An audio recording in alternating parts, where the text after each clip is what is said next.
पनबन bridge जो 110 साल पुराने पुल की जगह ले रहा है, अब पूरी तरह तैयार है। लेकिन क्या आपने कभी सोचा था कि भारत में भी ऐसा ब्रिज बनेगा जो जरूरत पड़ने पर ऊपर उठ सकेगा? जी हाँ, हम बात कर रहे हैं तमिलनाडु के पनबन आइलैंड पर बने भारत के पहले वर्टिकल लिफ्ट ब्रिज की, जो पूरी तरह से तैयार हो चुका है। और खास बात यह है कि इस ऐतिहासिक ब्रिज का उद्घाटन प्रधानमंत्री नरेंद्र मोदी करने जा रहे हैं। भारत का नया तकनीकी अजूबा।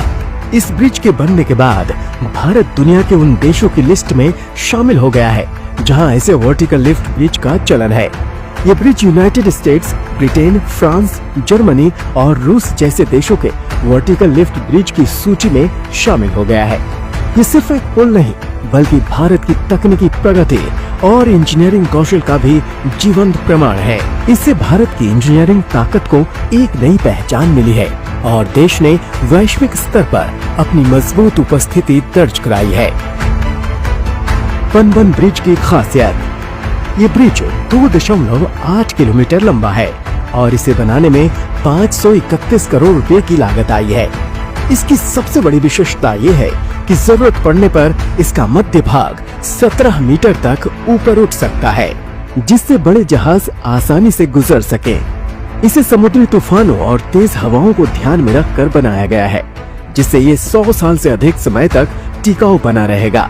खास तौर पर इस इलाके को दुनिया की दूसरी सबसे ज्यादा जंग लड़ने वाली जगह माना जाता है, इसलिए इसे स्टेनलेस स्टील से बनाया गया है ताकि इसे जंग से बचाया जा सके। समुद्री यातायात और पर्यटन को बढ़ावा।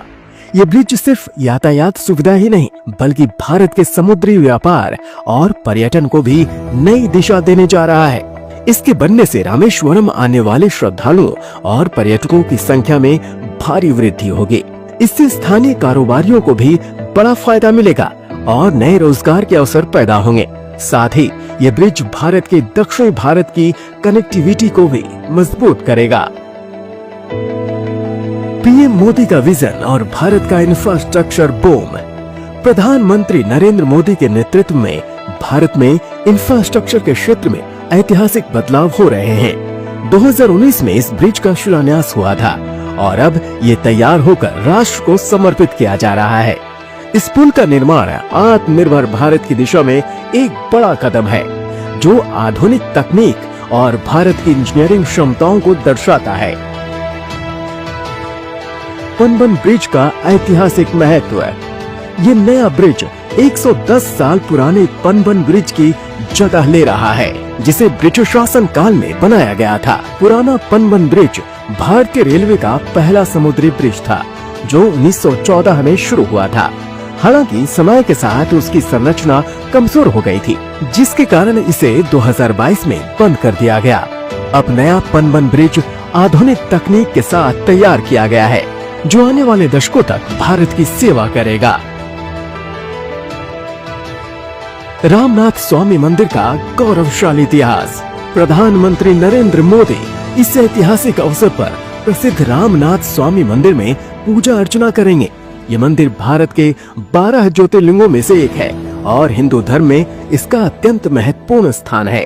ये मंदिर तमिलनाडु के रामेश्वरम में स्थित है और इसका निर्माण 12वीं शताब्दी में हुआ था।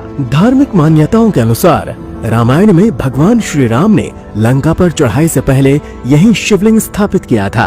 इस मंदिर की सबसे अनोखी बात यह है कि इसमें भारत का सबसे लंबा गलियारा कॉरिडोर है, जिसकी कुल लंबाई 1220 मीटर है। इसकी भव्यता और वास्तुकला दुनिया भर के श्रद्धालुओं को आकर्षित करती है। मान्यता है कि यहाँ दर्शन करने से मोक्ष की प्राप्ति होती है। पनबन ब्रिज सिर्फ एक पुल नहीं, बल्कि भारत की बढ़ती ताकत और आत्मनिर्भरता की मिसाल है। ये परियोजना भारत के तकनीकी कौशल को दर्शाती है और वैश्विक मंच पर देश की साख को मजबूत करेगी।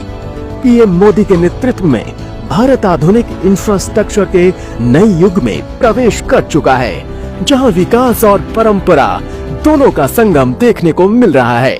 आपको ये जानकारी कैसी लगी? कमेंट करके जरूर बताएं।